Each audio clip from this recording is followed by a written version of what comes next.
Hello and welcome to the World Federation of Youth Clubs webcast for May. We are so excited to be here with you all today. Thank you for joining us. We have a really special program for you. As always, before we get started, there are a few housekeeping items that you should know about. So first is today's agenda. This webcast is going to be just a little bit different from the typical WFYC webcast. Normally, our guest speaker comes on live and shares a presentation, and then we have questions and answers. Well, today the format is just a little bit different because we recently had the privilege of sitting down with this month's guest speaker at WFYC's Leadership Institute held earlier this month in Orlando, Florida. We're fortunate today to be joined by Ed Mishrell and Kirk Dominick, WFYC's CEO, for a recorded interview that talks in depth about transformational leadership skills. So before we get started today, let's just review how to access this information and participate in the webcast. As always, this session is being recorded, and a link to the session will be emailed to you after today's session. A live transcription in English is available and can be enabled at any time if you prefer to follow along with English captions. And if you're a Spanish speaker, you can listen to this session in Spanish. To do that, you're going to click on Interpretation at the bottom of your screen and select Spanish Audio.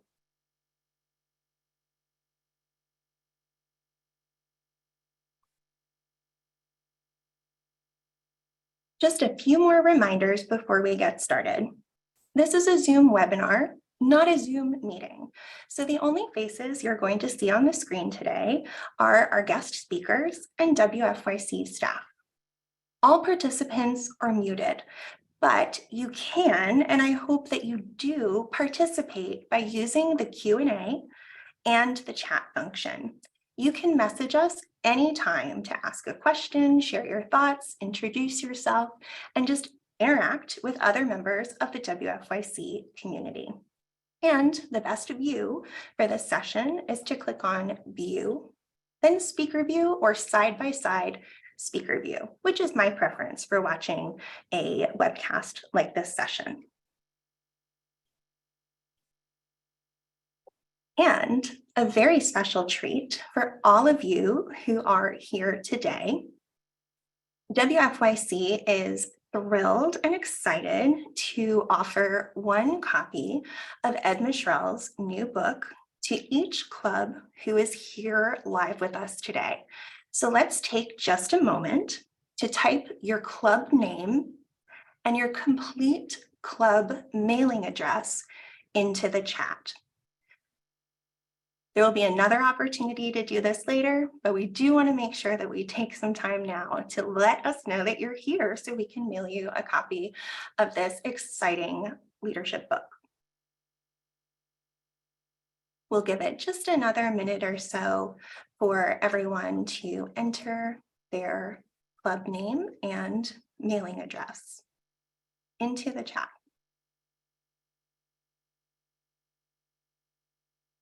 And you can continue to enter your club name and mailing address at any time. Anyone who enters that information into this chat will receive one copy of the book. Please note that it is one copy per club, not per person.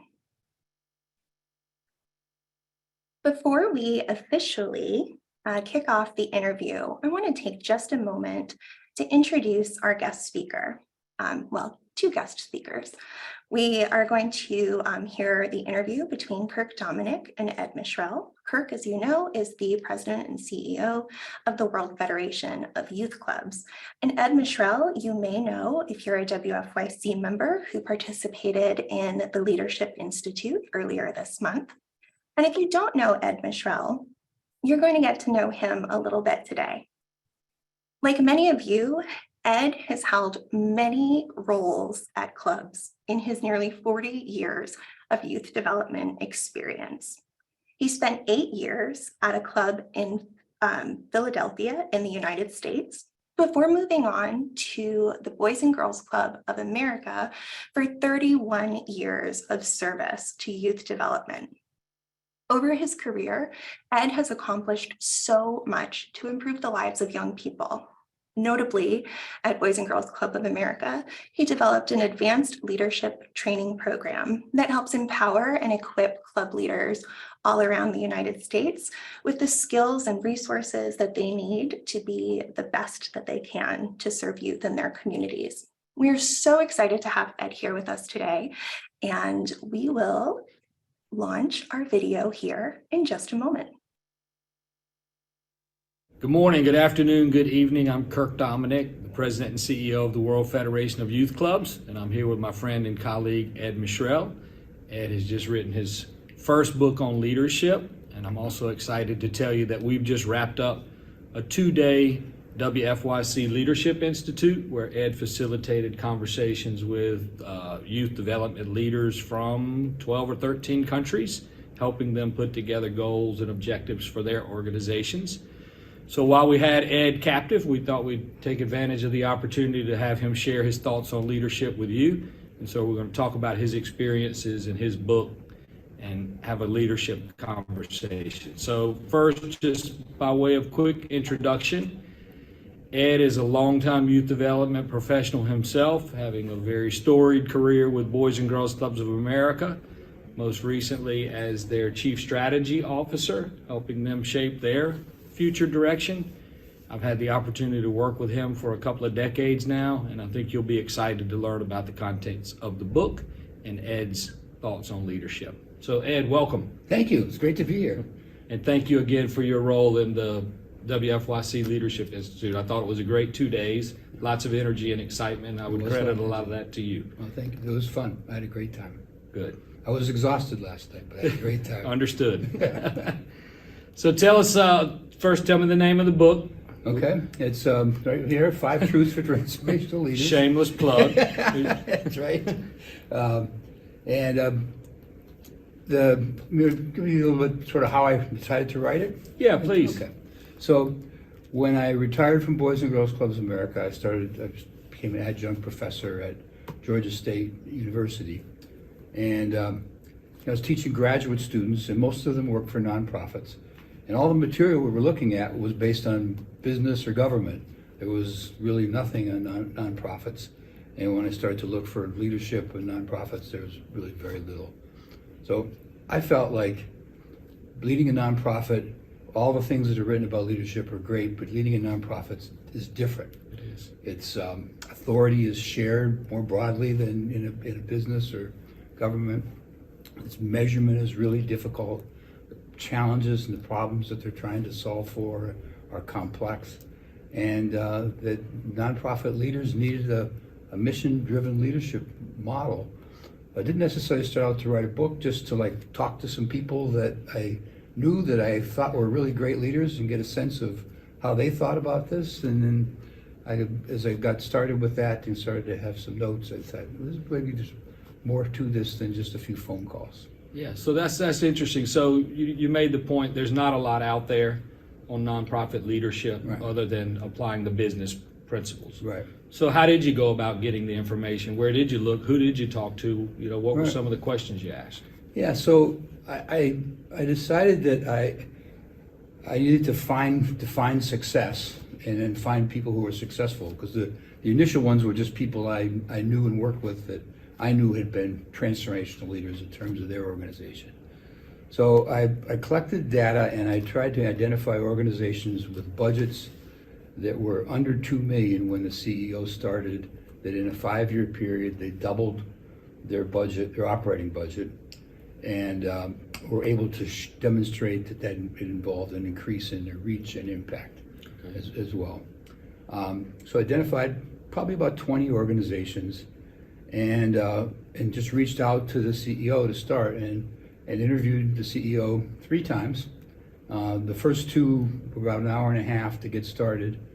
The third one was kind of at the end after I had collected a lot of data to go back and ask some questions that came up. I interviewed at least 2 board members, usually 3 or 4. And I always interviewed the board member that hired the CEO, the board chair when the CEO was hired, and the current board chair. And then you got a sense from the conversations about which other board members were really important to talk to. And then at least 1 or 2 staff, and in many cases a donor who had a major role. And you know, the organizations, all of them doubled their operating income. Some tripled, quadrupled. One actually 5 times. Wow. Started with a budget of about $800,000, and they were over $4 million in 5 years later. So pretty incredible results, way off the chart.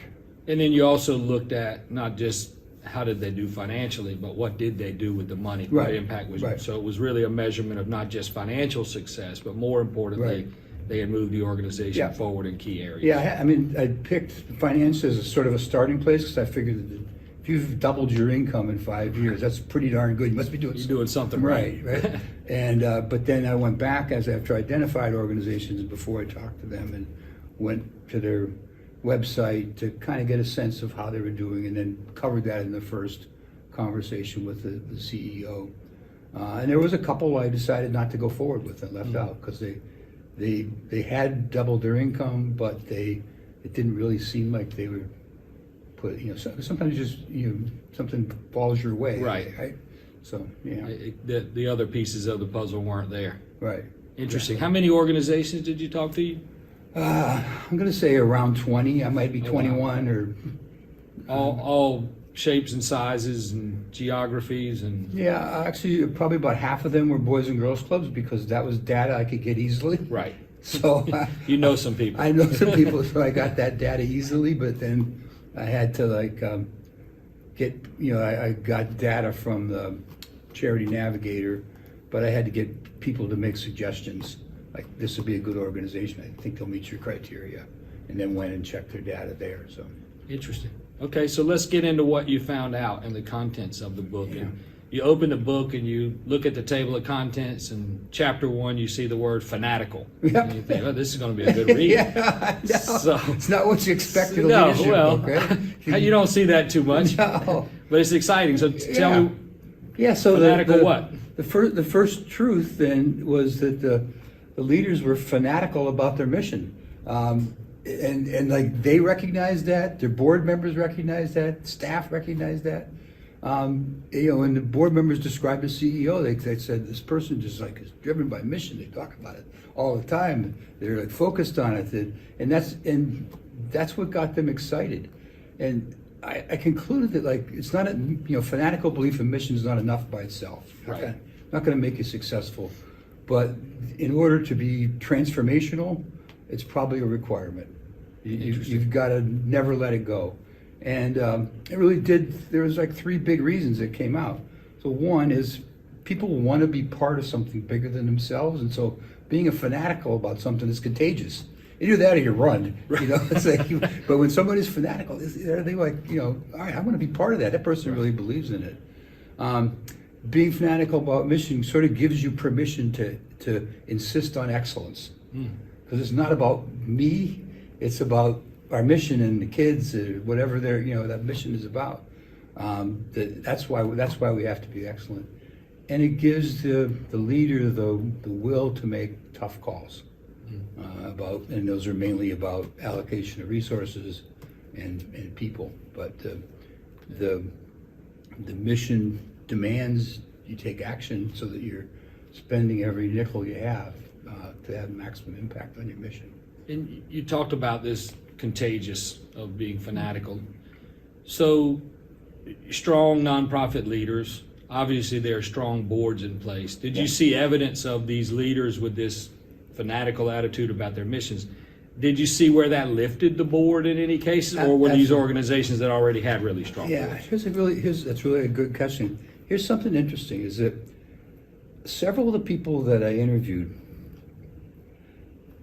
didn't have the background that you would have expected to be somebody who's hired as a CEO. And, you know, a couple of them were, one was 26 and had like never supervised anything more than an intern. And it was, you know, this wasn't a tiny, it was an organization with about $1 million budget when she took over. But and she didn't even think she'd get interviewed. She was working there at the organization. She didn't think she'd even get an interview.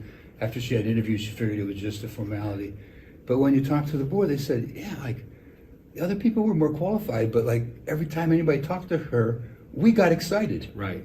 And she had the mission. She had the mission. She, you know, and the board was really smart because they recognized that there were some things she didn't have that could get her in big trouble, like if she did. So they had a development plan before she started.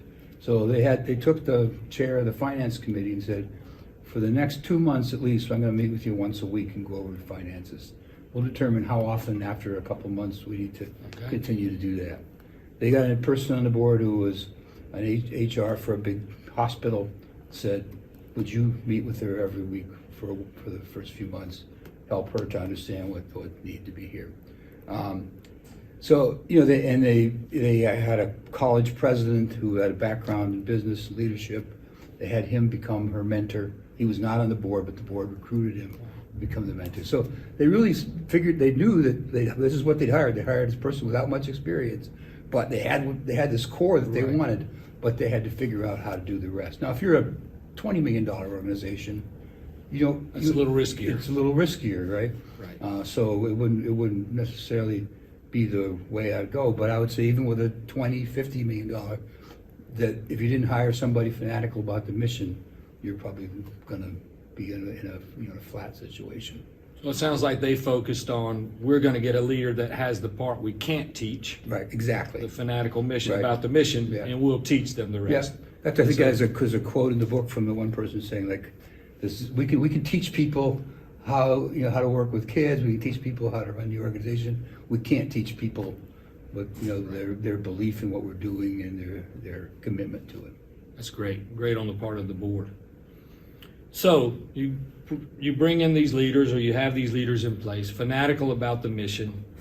The organizations that grew, they didn't start at doubling. So you talk about fixing and stabilizing and replacing things within an organization to move it forward. So tell us about that from a leadership perspective. So interestingly, most of these organizations had been flat or even in decline when they hired the person.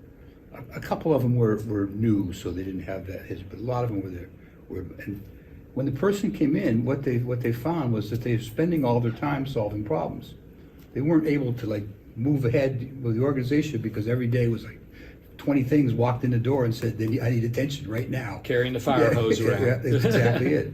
And so what they did is, instead of just fixing it, they fixed it in a way that it became policy, it became procedure, it became the way they operated.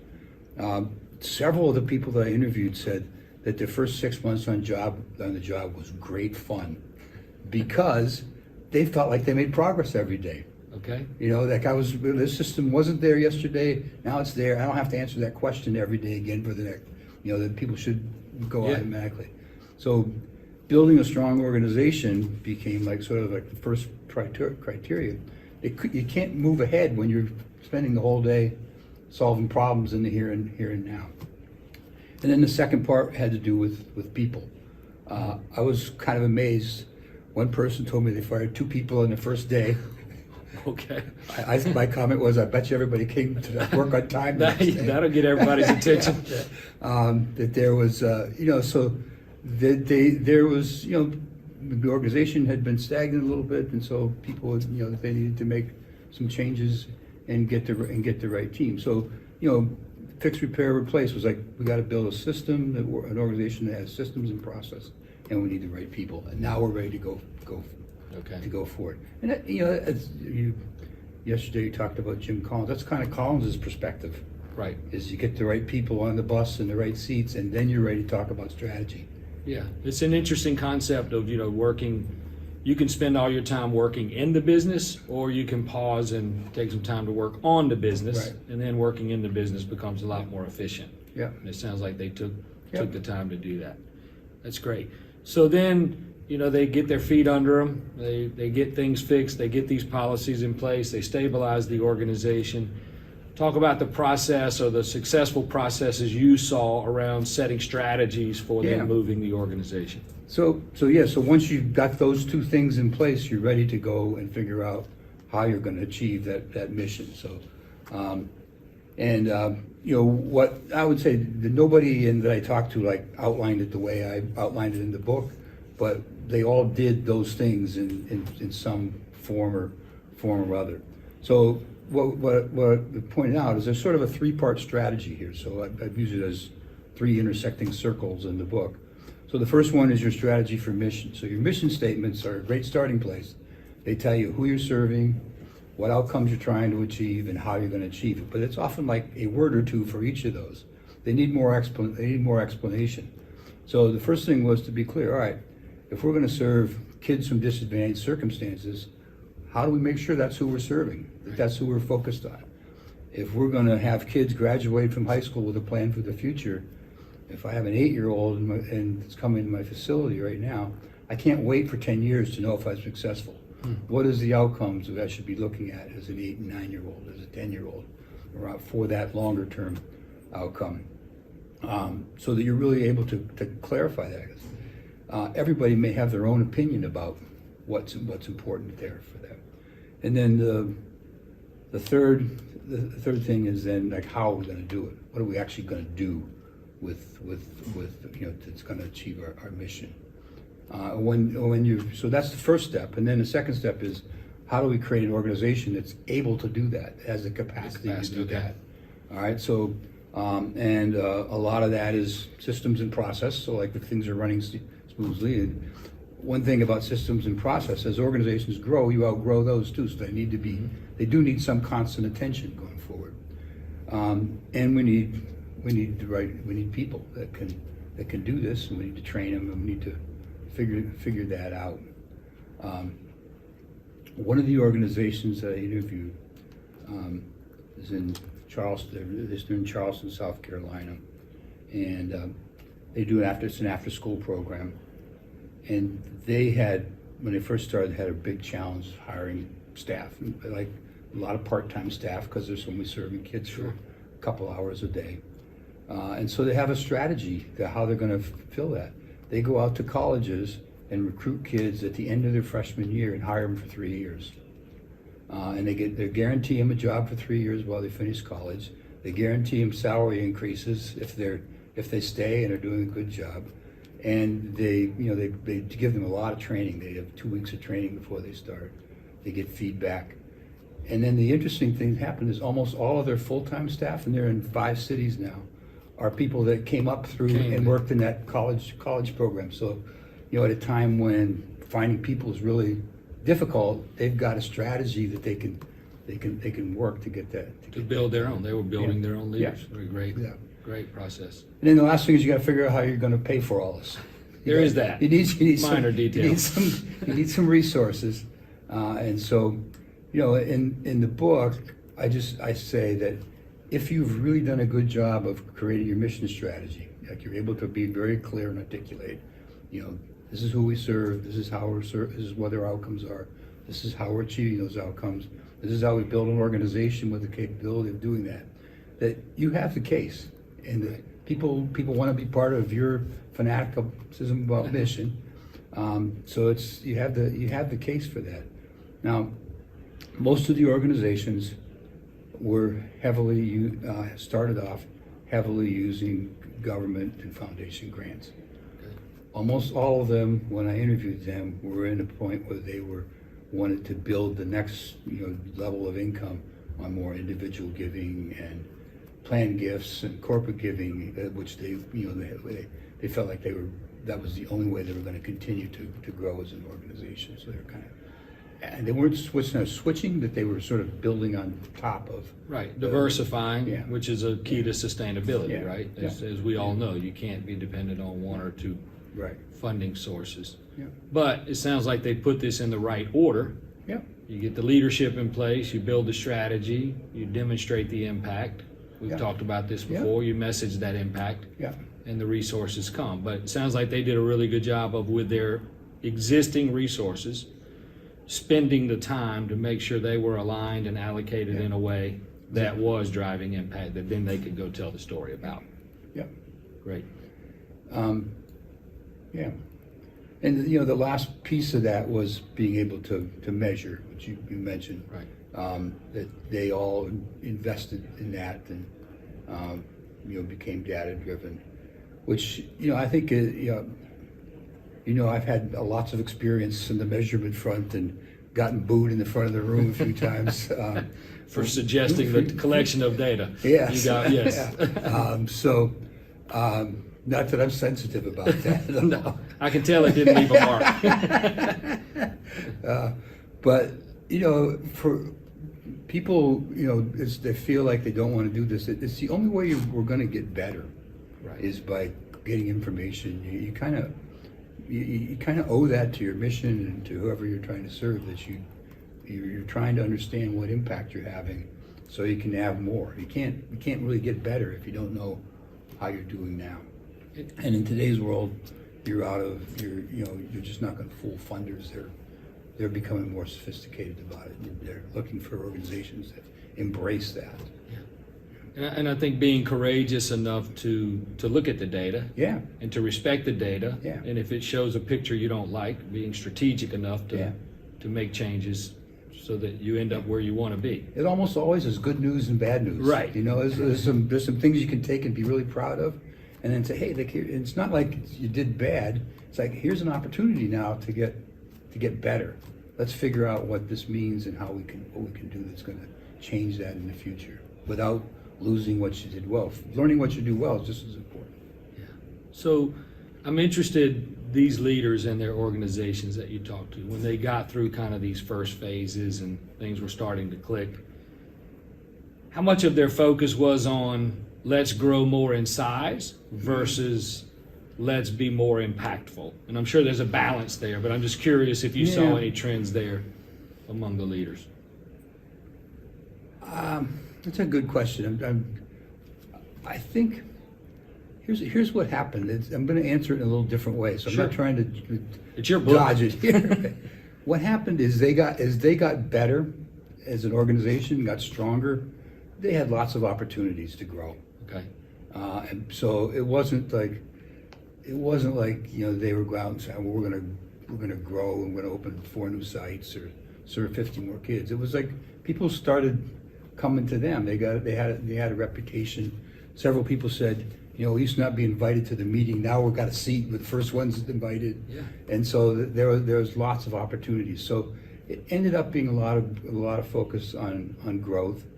A couple of them grew really fast. Obviously, if you go from 800,000 to 4 million in 5 years, you're really growing fast. So they had to figure that out. But their foundation about what they were doing was solid enough that I think they were still working. They were working hard at more impact all along. So. Okay. And when these organizations doubled in size or tripled in size, or is it quintupled? Is that 5? Quintupled in size? Yeah, I guess. Whatever. When they grew, did you see any pullback at any point by the leaders, staff, or board saying, okay, this is getting scary, we need to slow down because we're going to build something bigger than we can sustain? Or were they so motivated by the progress that they say, hey, let's keep going? I think most of them were ready to keep going. I'm going to jump ahead to the final truth a little bit. Sure. Here.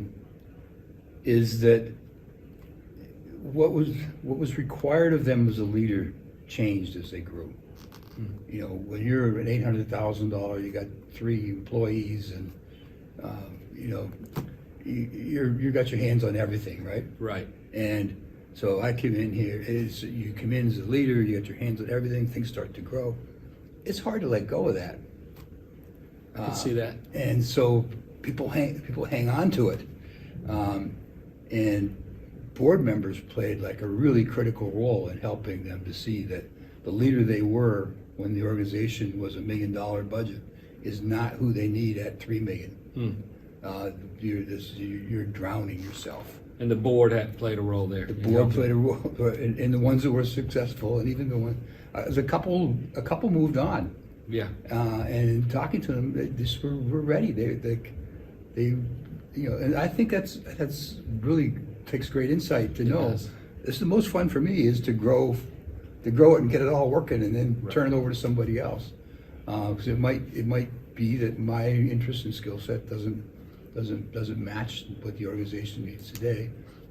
But several of them grew with them, and are some still there doing great. But it's the final the last truth, and we skipped one, so I have to go backwards here. But the last truth is like you got to continue to grow as a leader. You're not, and even if you know what you need to do, like there's going to be new things coming your way, and you got to keep up with things. And a lot of it is just being willing to like look in the mirror and say, how can I be better today than I was yesterday? And it's a lot of it is getting honest feedback, which in many cases board members were the ones who stepped up and did that because they cared about the person. They said, well, you've been a great leader. This organization has grown and just doing tremendous things. Now we need the help. We need you to do this, not that.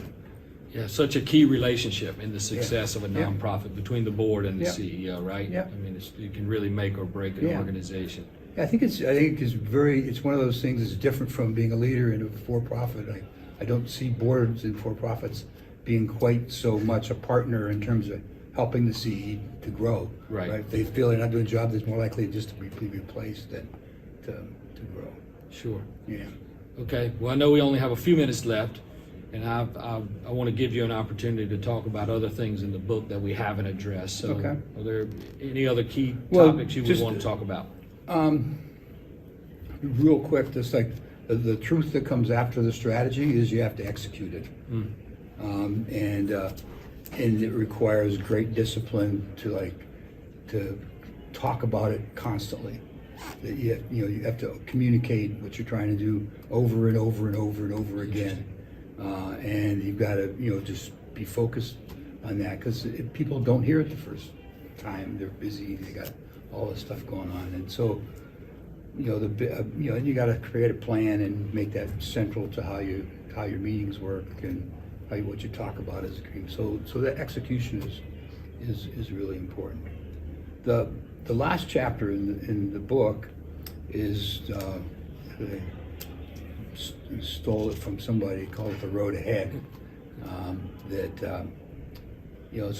what can we expect in the future. And so I interviewed the CEO, president of several of the biggest nonprofit networks in the country. So like YMCA, Girl Scouts, Girls Inc. And asked him, what do you think's on the horizon that CEOs are going to need to deal with in the future and be successful, and what are the skill sets that people are going to need to be successful. So I'd say there's two things that really stood out to me. So one is this idea of like community outcomes. So if we want kids to graduate high school with a plan for the future, our 50 kids that come and graduate is great, but there's 20,000 17-year-olds that live in our community, right? And many of them don't graduate, let alone have a plan for the future and going forward.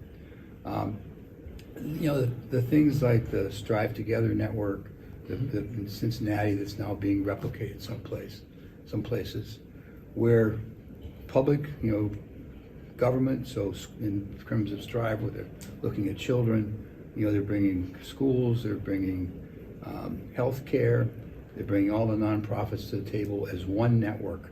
So leading beyond your organization. And the goal is not my 50 kids graduate. It's like our graduation rate in our town now is 70%. We want it to be 80% in 5 years and 90% in 10 years. Right. And everybody's accountable. We got to do that. It just makes so much sense. It does. And there's one of the people that works for Mental Health America that I interviewed, talked about a mental health initiative in the city that she was in Washington, D.C., where they're trying to look at this as a whole community, not just like this hospital, this this counseling service, all kind of doing their own thing, but how do we address the mental health issues of Washington, D.C. That's probably a joke there, something. I'm not touching it. We may have to delete that part. But I think this concept of, again, being courageous enough to lead beyond your organization, realizing you have to do that if you're really going to impact the community is a great. I mean, I think this is a great trend. I hope it catches on. I know there's lots of challenges, but Strive had really some great results in Cincinnati, and they're starting to replicate that in other places. The thing that I heard from nearly everybody in terms of skill sets was that they needed to find leaders that had business acumen or business savvy, which is, I guess, can become kind of a little bit of a buzzword right now. Sure. But and so I asked everybody, like, well, what exactly does it mean? How would I know somebody that had business acumen if I met them? And there wasn't really a common definition. There was a couple of themes. I would say it's a lot more than being able to read the financial statement or understand the HR policies and regulations. It's really it's understanding that, but understanding how to orchestrate that all in service of your mission and your organization. And it's being able to have a vision and a strategy and big goals, and being able to execute that, and being able to align all the different parts of the organization, whether it's finance, HR, technology, around what that bigger picture is. So it's, I think people think about it as like, there's technical things more that I need to understand. So yeah, you need to understand all that, I definitely do, but you also need to understand how that fits into a bigger picture, how you're going to execute on that, how you're going to bring the whole organization together and all around the same thing. So that'll be interesting. I've already thought about this, my next book. So I was going to say, sounds like there's another book in the works. So, but I think that strategic visionary is important. And as we wrap up, I want to say this.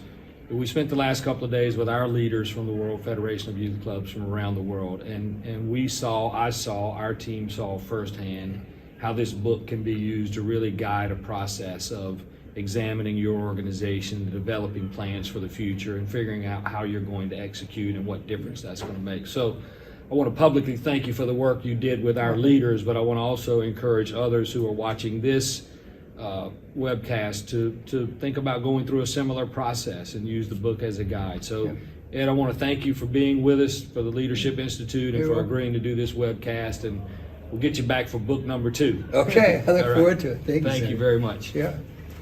All right. So now I do think we're going to allow for some time for question and answers, if that's okay with you. So we'll have that facilitated via the webcast, but we'll see if we have any questions from the audience. Okay.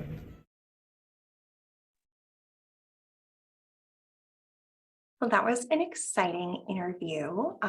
While we are getting our slides pulled back up on the screen, I want to just remind everyone to take a moment, if you have not done so already, and please enter the name of your club or organization and the complete physical mailing address so that we can send you a copy of Ed's book that we just heard all about.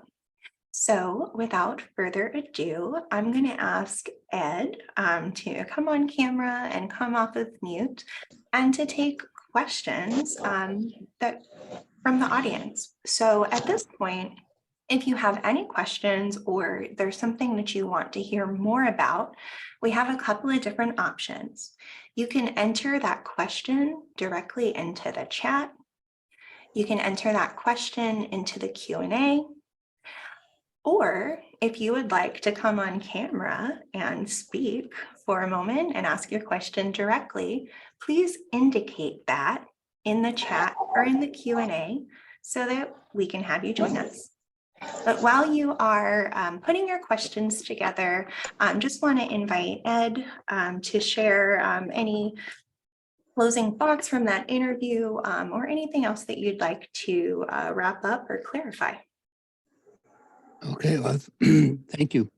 Well, I look forward to answering questions. I'm going to make sure my voice is coming through now that I'm unmuted. Am I okay? Yes. Okay. It's when you watch the video, it's interesting to see like what other things I might have said.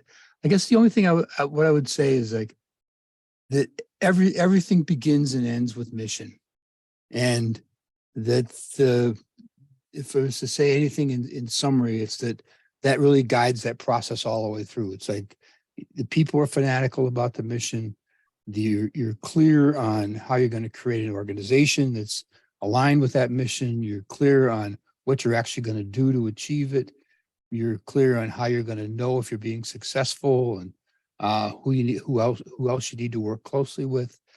And in the end, you're clear and open to how you need to grow as a leader that's able to drive that mission as the organization grows and expands and has more experience. And that in the end, that's sort of the part of being a leader that takes a certain amount of courage to look in the mirror and say, how can I get better? What can I do today that I did better than I did yesterday? Who can I ask for feedback that's going to help me see what my opportunities are to be a better leader? And that's both the challenge and the fun of being a leader. Really is discovering new ways for you to be successful as a leader, new ways to drive your mission and to build your organization.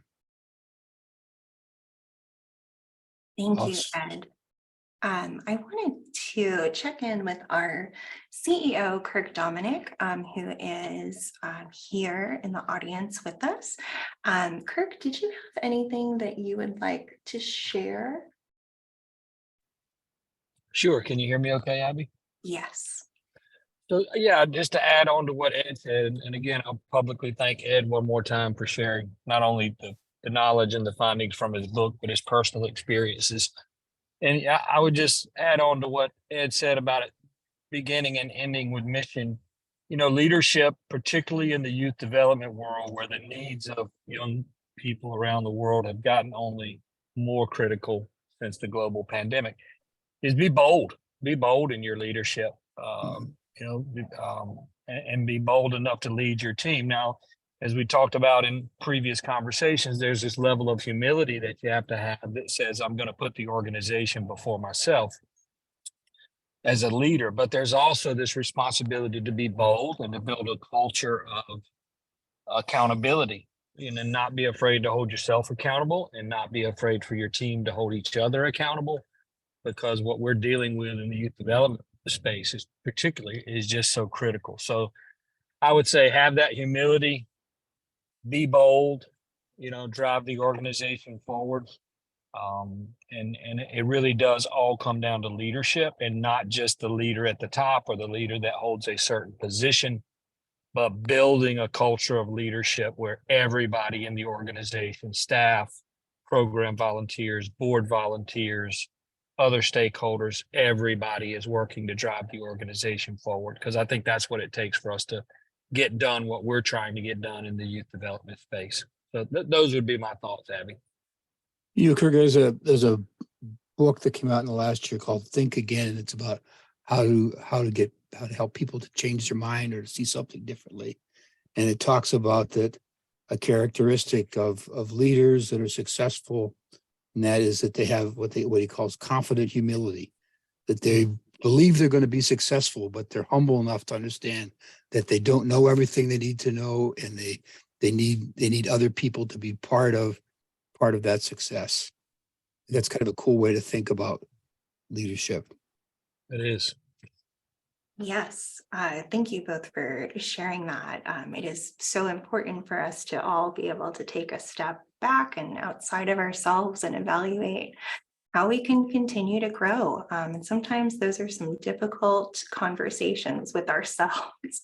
But that is the perfect segue to a question that we have from the audience asking about, as a leader, for someone who is interested in trying to help their staff or their volunteers who are in the day-to-day work, doing the hard stuff, who are stressed and tired and working a lot of hours, how do you as a leader continue to inspire your team to feel passionate, to be fanatical, and to help develop those folks and their leadership skills?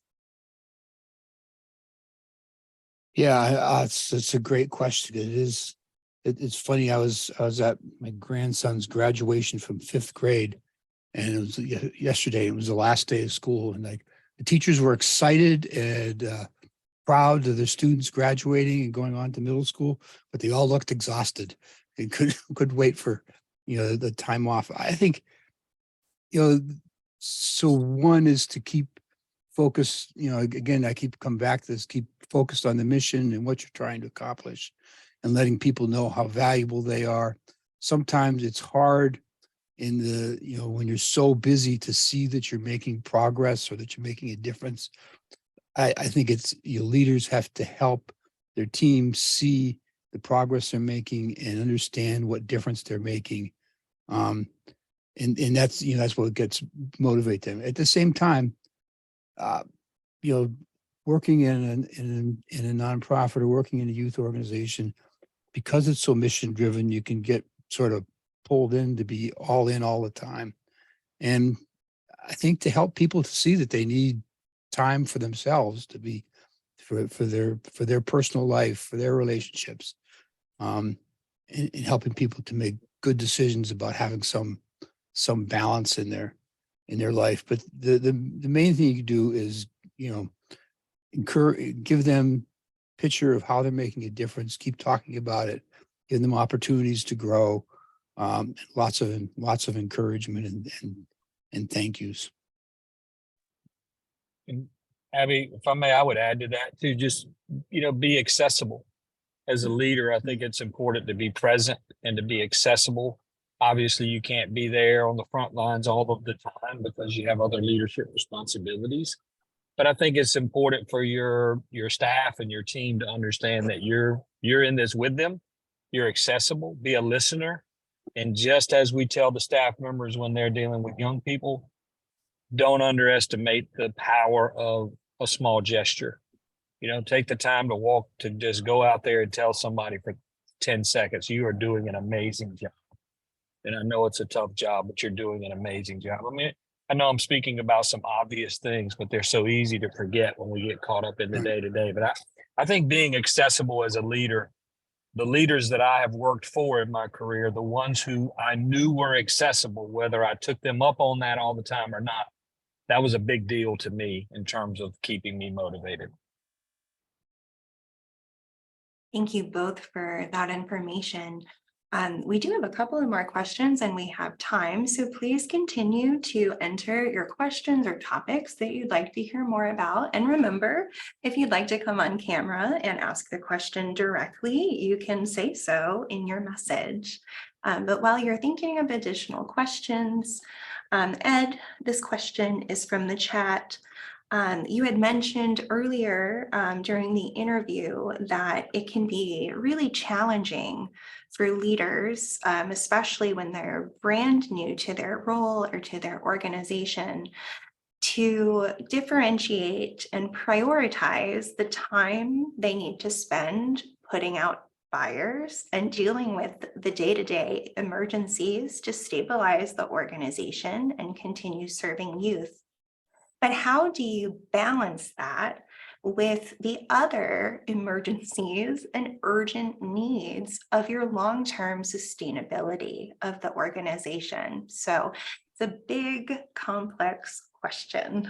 It is. There's about 5 questions there. It is. Good questions. So there's not like a simple answer here. Here's what I will say is that if there's fires, you need to put them out.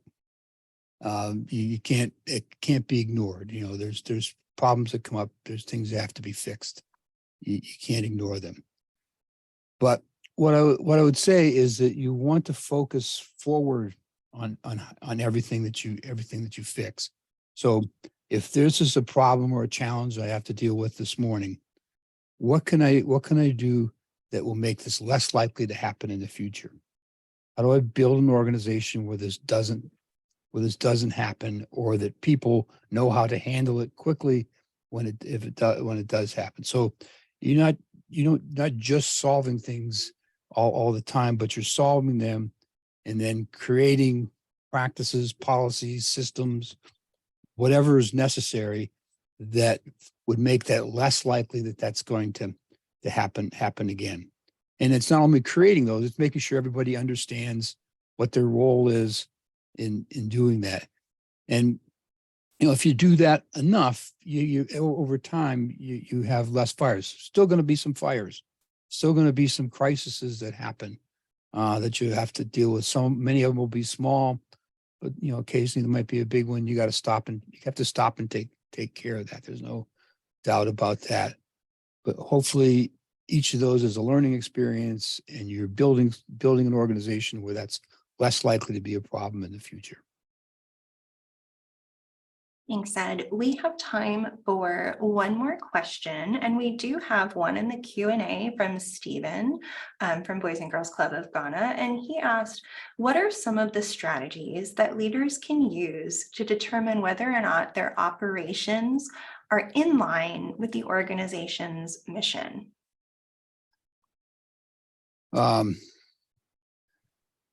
That's a great question. So here's what there's again, this is not going to be an easy answer, and it's something you'll have to build over time. But I think the main thing is, with your mission statement, you have to define what it means a little bit. So if your mission statement says we're dealing with young people, but we want to focus on those with disadvantaged circumstances. So how do I know if I'm doing that? Well, let's look at who's a member here, and how do we define disadvantaged circumstances? And are we meeting those kids? If we're making a difference for those kids, what specific outcomes? You know, what are the things that we can count and measure that are telling us that we're getting there? So if the outcome is academic success, graduation from high school, if you have when they're 18, if you have a 9-year-old that's coming in your facility, you know, how do I know I'm on track there? Well, do they get their homework done? Do they spend time in the library? How many kids go in and use the technology? You know, it's starting to look at some of those things that you're trying to accomplish, and looking at them in the present. What are the behaviors that indicate we're on track? And then, like, the third thing I think is just to start to tell some of the kids' individual stories. So you want to have some information about all the kids, but also collect stories of kids that epitomize, you know, successfully doing your mission, achieving your mission. Thanks, Ed. So I definitely heard there a recommendation to take a look at our outcomes, the outcomes of those operations and those programs, and ask ourselves as leaders and ask our teams if those outcomes match up with what our stated mission is. And that is some tough work to do. But thank you for taking the time to answer that question and all of the questions today. We are out of time for questions and answers, but of course, we are always available for more information. Before we wrap up with next steps, I want to ask if Ed or Kirk have any closing thoughts. Just to say thank you for the work that you're doing. I know that kids and families that you're serving We rely on you tremendously for all kinds of things, and to know that in the long run, it might not always seem like it in all the many things that happen every day, that you're making a real difference. And thank you for that. Thank you. I would echo those sentiments and thank everyone. And I'm just going to, because he asked such a great question, I'm going to call you out, Stephen. Stephen is a great leader, doing great things, has the humility that we talked about, has the drive to succeed that we talked about. And as you witnessed with his questions and his presence today, is always looking to improve what he and his organization are doing. So leadership matters to all of you. Thank you for what you're doing. And Ed, thank you again. And Abby, You're thanks welcome. to you and your team for putting this together. Thank you all. And part of the reason that Kirk knows what a wonderful leader Stephen is because Stephen so often shares that success, big, small, and everything in between, with an email message to supporters. So if you're not already doing that and sharing stories, a quick email, a text message, a WhatsApp message goes a long way. Share that story and make sure the world knows what it is that you're doing. So with that, we are going to close out the session with a few reminders. So first, we do not have a webcast in June. So please mark your calendars for July 20th. That is our next webcast. And the reason we don't have a webcast in June is because we have a 3-day global virtual conference planned for all of you. And I hope that you will take the time to register for Lead, Innovate, Collaborate. In addition to 3 full days, well, half days of sessions that help us with leadership skills, innovation skills, and collaboration, there is something for everybody at the WFYC affiliate member clubs at Lead, Innovate, Collaborate. Registration is free, and we encourage you to register early to confirm your seat for the conference. Please share this session and WFYC member newsletters with your team and with your colleagues, because we are stronger together. And of course, as always, if you have any questions about WFYC, the webcast, the conference, or anything else that is in the wide world of the World Federation of Youth Clubs, please do not hesitate to reach out to us. We are here to help. And with that, thank you for joining the May webcast, and we look forward to seeing you June 21st, 22nd, and 23rd at Lead, Innovate, Collaborate. Thank you.